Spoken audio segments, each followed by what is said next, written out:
Kalian tak akan mengerti. Aku mencintai Laila bukan karena rupa dan penampilannya.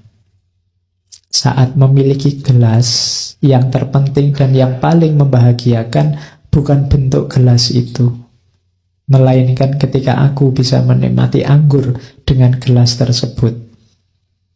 Kalian sebaliknya, merasa puas dan cukup dengan bentuk gelas, tapi tak tahu apa yang paling penting dari sebuah gelas.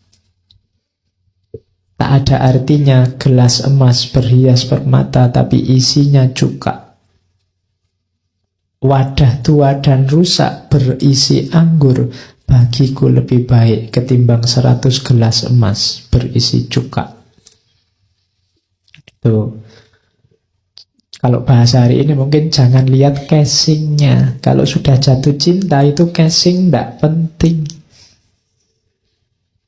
Orang yang masih ribut dengan rupa, dengan casing, itu sebenarnya belum jatuh cinta.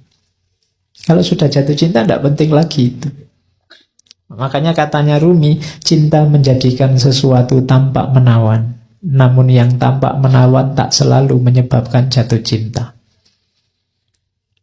Kalau kamu sudah jatuh cinta, seperti apapun kondisi yang kamu cintai akan tampak indah.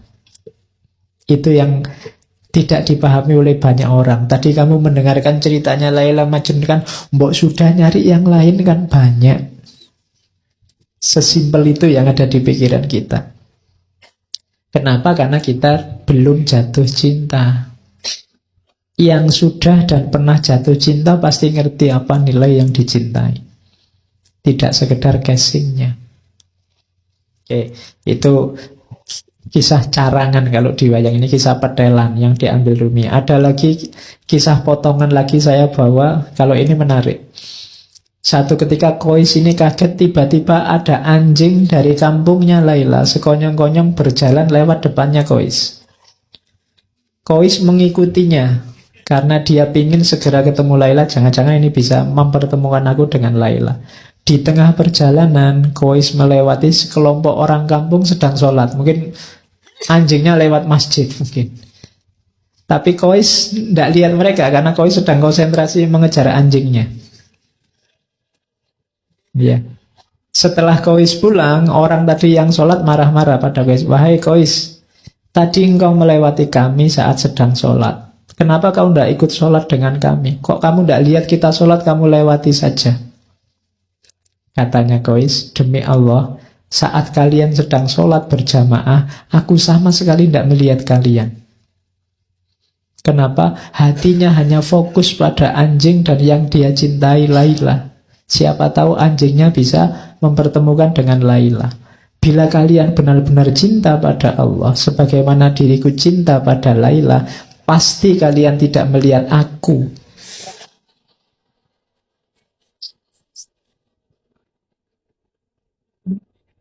Ya. Ya, saat kalian sholat. Ya. Padahal kalian sedang berbicara dengan Allah, tapi mengapa kalian masih bisa memperhatikan diriku? Aku saja yang mengejar anjing kepunyaan Laila, pujaan hatiku, sama sekali tidak melihat kalian. Jadi ini sindiran luar biasa dari Kois. Ya. Aku aja cuma anjing aja sampai lupa sama kalian. Kalian sama Allah loh, masih bisa. Iya, sibuk sama diriku. Itu sindirannya Kois pada orang-orang. Ada lagi ini cerita. Ini juga kisah sampingan. Di Nizami tidak ada. Jadi suatu ketika di rumah Laila diadakan pesta. Semua warga desa diundang. Majnun yang tidak diundang menyusup saja masuk. Sampai di dalam rumah dia lihat loh, orang-orang kok antri. Dia juga ikut antri. Nah, waktu dia ngantri kan yang membagi antrian kan Laila. Jadi dengan ikut antri itu dia bisa memandang wajahnya Laila. Waktu pas dia dapat antrian, Laila ini ndak ngasih makanan ke Kois, tapi malah piring yang untuk Kois dibanting sampai pecah. Wow, keluarganya Laila seneng. Alhamdulillah, Laila sudah sadar sekarang. Jadi piringnya di. Nah, orang-orang seneng semua, tapi ada orang yang lihat, loh, iki Kois kok ndak sadar. Kois kok juga ikut-ikutan seneng.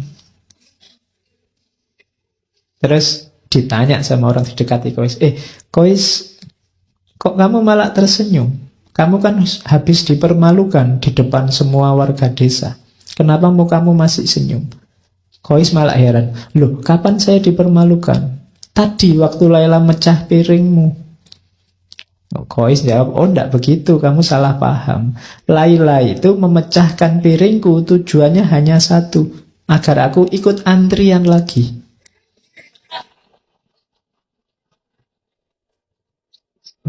Ya. Jadi kalau aku ikut antrian lagi ya Pak, aku bisa ketemu lagi, kita bisa berlama-lama saling memandang. Ya. Ya, sehingga rindunya bisa terobati. Jadi rahasianya di situ. Ya. Ini sebenarnya sindiran bahwa kalau Allah ngasih kamu susah, kalau Allah ngasih kamu ujian, kesulitan, itu mungkin karena Allah ingin dekatnya lama sama dirimu. Kalau doamu lama tidak dikabul-kabulkan, mungkin Allah suka rindu mendengarkan suaramu terus.